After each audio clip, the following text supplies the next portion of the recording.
Often when playing Smash with friends, I get the question, why aren't Final Smashes used in competitive play? I haven't put much thought into this question until I started playing Dragon Ball FighterZ. While I'm not the best at Dragon Ball FighterZ, I think I've gotten to a level where I at least understand the game at a mid-level. Playing a fighting game with supers got me to think about the specifics of why we don't use Final Smashes in competitive play. Today, I'm going to be comparing Final Smashes to supers from other fighting games, but most specifically Dragon Ball FighterZ, to illustrate what Final Smashes do right, what they do wrong, and why they don't work in a competitive environment. As a disclaimer, I'm not saying that Final Smashes are a bad addition or bad in any way. Using them with friends can be a blast. This video is strictly about the differences between Final Smashes and supers and how they are different. With that out of the way, let's find out.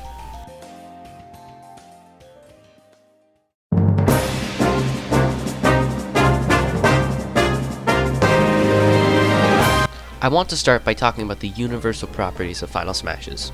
A character can get their Final Smash by either destroying the Smash Ball, or if you have Final Smash meter turned on, you can fill up your meter by doing and receiving damage. The Final Smash then takes over your neutral special. All Final Smashes have frame 1 invincibility, but each character's varies in what they do. In most other fighting games, you gain super by meter, so we'll be focusing on Final Smash meter for the rest of the video. While using the Final Smash meter, the Final Smashes are also weaker than from the Smash Ball. With all this information, the closest example to a Final Smash is level 3 supers from Dragon Ball FighterZ.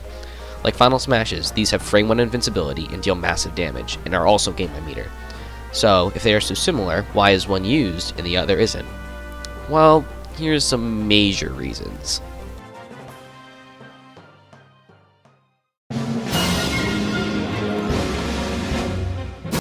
First, Smash is a very systematically different game from Dragon Ball FighterZ. Final Smashes don't just deal damage, they deal knockback as well, which is what allows all moves in the game to kill. And some Final Smashes are devastating, killing at absurdly low percents.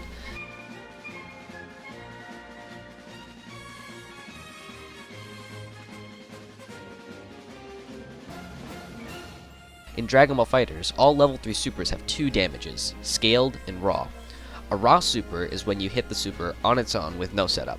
Scaled is when you do a super in something like a combo. You combo into the super, but it deals less damage as a trade-off. In Smash, moves stale, but scaling like in traditional fighting games just simply doesn't exist. Imagine if you were to use a level 3 after a sliding knockdown in Dragon Ball FighterZ, and it did raw damage. That would be insane. That's pretty much what Final Smashes are, but it gets worse.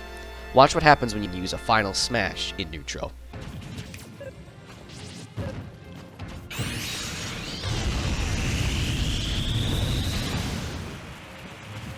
And now, what happens when you use a level 3 in neutral.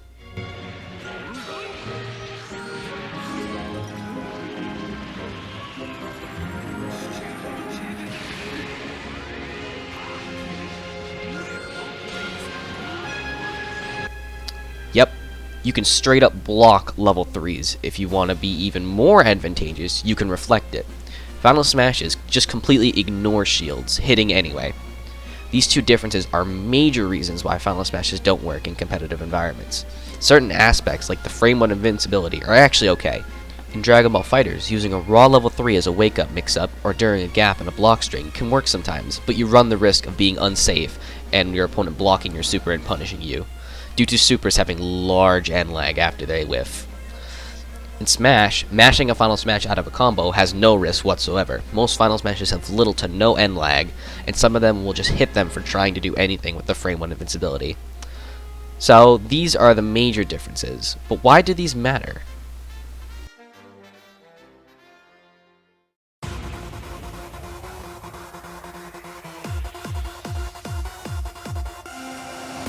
In FighterZ, supers are used at the end of combos to get the most amount of damage to kill, in order to get a hard knockdown for Oki pressure. Using them raw is risky, but it can work as a mix-up. But the damages they deal can mostly be healed back through blue life if it is done raw. In Smash, if Final Smashes were legal, they would control the entire game. There is just simply no counterplay to a Final Smash other than running away, which is a terrible way to deal with something. Some Final Smashes are so powerful that they would even make characters top tier just because of their Final Smash. Even outside neutral, there are tons of true confirms in a Final Smash out of something as simple as a throw. And because the damage scaling, you can get a kill, something as common as a grab, as low as 20%. Here's some examples of this.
Through all this, I think it's pretty clear why they aren't used, but what if we wanted to? If we do want to use them, I think the first thing we could add is damage scaling if they're comboed into. That way, the combos into them can deal damage and maybe kill, but won't kill them at absurdly low percents. Next, having some form of counterplay, whether that's shield or some other thing, that makes using them in neutral a risk, along with proper end lag that makes them punishable on whiff.